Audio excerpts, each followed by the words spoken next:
자, 그림과 같이 다항함수의 그래프와 1차 함수의 그래프는 x좌표가 -4, -1, 7인 세 점에서 만난다. 이것을 만족시키는 정수 x의 개수는 그랬어요. 자, 뭐겠어요, 이제. 이런 그래프가 주어져 있잖아요. 그래프를 보고 이제 문제를 풀어라라는 거예요. 실제로 이게 구체적으로 함수를 찾을 수도 있어요. 근데 문제 의도 자체는 대부분은 그래요. 구체적인 함수를 찾는 경우도 있지만 위아래를 보고서 하는 경우가 더 많긴 해요. 의도 자체가. 그래서 두 가지로 풀 수 있습니다. 이 경우에는. 자, 보세요. 다항함수의 그래프와 1차 함수의 그래프가 자, 이게 뭐예요? -4, -1, 7에서 세 점에서 만난다. 그리고 이렇게 된 부등식을 풀어라 그랬습니다. 그러면 이걸 한번 써놓고 이제 풀어봅시다. fx gx 분의 fx가 0보다 같거나 작다. 이걸 풀라는 거잖아요. 그렇죠? 우선은 이 분수 부등식을 풀기 전에 제일 먼저 해야 될 것은 사실은 fx하고 gx가 같으면 안 됩니다. 분모를 0으로 하는 거니까. 그래서 같은 것들은 근이 될 수 없어요. 이게 0이 안 되니까 이렇게 쓰는 거죠, 보통. 0이 아니다. 같지 않다라는 거잖아요. 그러면 같은 점들 fx, gx하고 -4, -1 그리고 7은 만약 근이 나온다면 제외시켜줘야 된다는 거. 이거 먼저 써놓고 가야 실수가 없어요. 근의 개수가 나오면 이건 제외시켜줘야 돼요. 자, 그럼 이제 그 다음에 이거 풀어요. 그러면 fx 곱하기 fx gx를 제곱을 곱했으니까 이렇게 0보다 같거나 작다. 자, 그런데 얘가 0이 아니기 때문에 fx gx가 0보다 큰 경우하고 첫 번째, 두 번째 fx gx가 0보다 작은 경우로 이렇게 두 가지 경우로 나누죠. 보통 좀 어렵고 복잡한 것은 그림도 어렵고 이 식도 어렵고 막 이래요. 근데 그나마 다행인 것은 그렇게 많이 어렵진 않다는 거죠. 그래서 fx가 gx보다 0보다 큰 경우는 언제인가 하는 겁니다. 0보다 큰 경우. 그리고 0보다 작은 경우는 언제인가. 그러면 이게 만약 0보다 크다고 한다면 우리가 구해야 되는 것은 이게 0보다 크니까 약분시키면 돼요. 그럼 부등호 방향이 변하지 않죠. fx가 0보다 같거나 작은 것을 찾아주면 되는 거고요. 그리고 이것이 0보다 작다면 이게 예를 들어 -2 같은 거예요. 그러면 부등호 방향 바뀌잖아요. 이런 경우에 이런 범위에서 fx는 0보다 크거나 같은 것을 찾아주면 되는 거예요. 네, 이렇게 해서 찾아주면 돼요. 1번의 경우하고 2번의 경우에 찾아주면 되겠다라는 걸 알 수 있죠. 그래서 경계나 이런 것들이 좀 헷갈릴 수가 있습니다. 자, fx가 gx보다 큰 범위는 어떻습니까? 그림을 잠깐 보면서 해야죠. fx가 위쪽에 있는 거죠. fx가 이렇게 되니까 gx보다 위쪽에 있는 겁니다. 그러면 gx보다 위쪽에 있는 것은 여기죠. 이렇게 해서 여기입니다. 자, 그러니까 경계들은 잘 조심을 해야 돼요. fx가 gx보다 위쪽에 있는 건 이 부분하고 이 부분이죠. 아, 1번의 해집합은 x는 -4하고 -1인 거하고 x가 7보다 큰 쪽입니다. 이런 범위 내에서 fx가 0보다 같거나 작은 걸 찾아라라는 거예요. 자, fx가 0보다 같거나 작은 범위가 있어요, 없어요? 없어요. 여기서는 근이 나오지 않는다는 거죠. 요 범위 내에서 x가 -4하고 -1 사이고 x가 7보다 큰 범위 내에서는 fx가 0보다 같거나 작은 것은 없어요. 그렇죠? 그러니까 여기서는 해집합이 나오지 않아요. 이제 2번으로 갑니다. fx가 gx가 0보다 작은 범위를 찾아봅시다. 자, 작은 범위라는 것은 이제 어디입니까? 아래쪽이죠. fx가 아래쪽인 거예요. 바로 이기죠. 여기. 요 범위. 요렇게 아래쪽. 자, fx가 gx보다 아래쪽인 것은 x가 -4보다 작은 거, 그리고 x가 -1보다는 크고 7보다는 작은 쪽, 이렇게 됩니다. 이런 범위 내에서 fx가 0보다 크거나 같은 부분, fx가 이 빨간 그래프가 이 x축 위쪽에 있는 부분을 찾아라 그러는 거예요.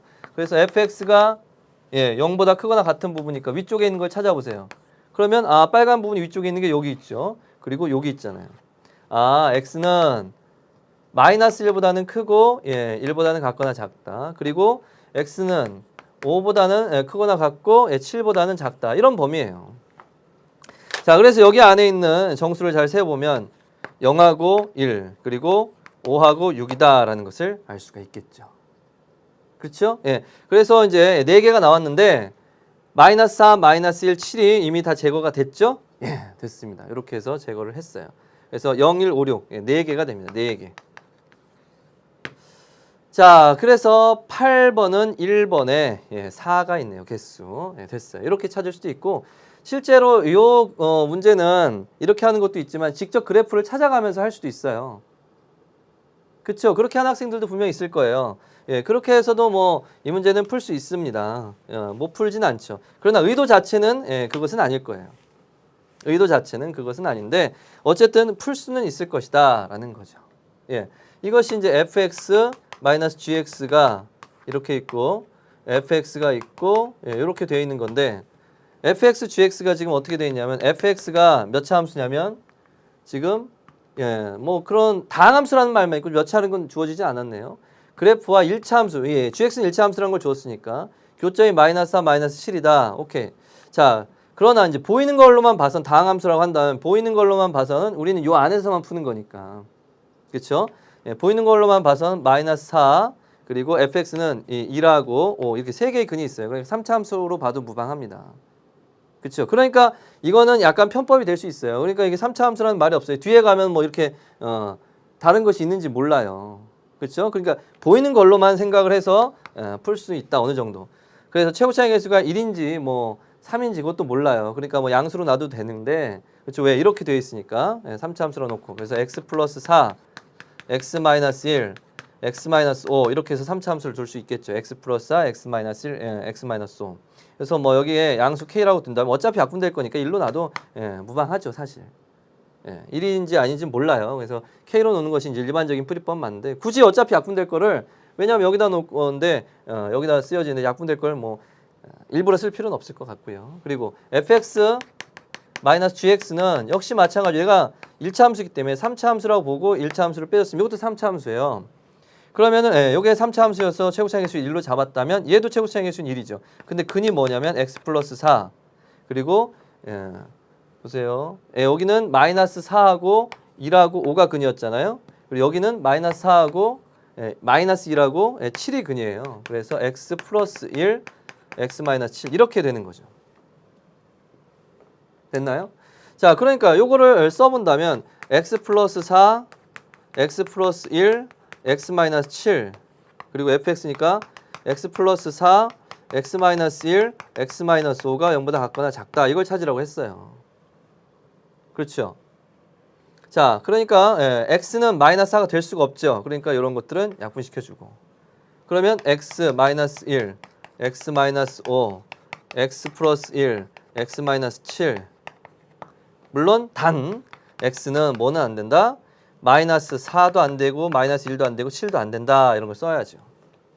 그러니까 이렇게 해서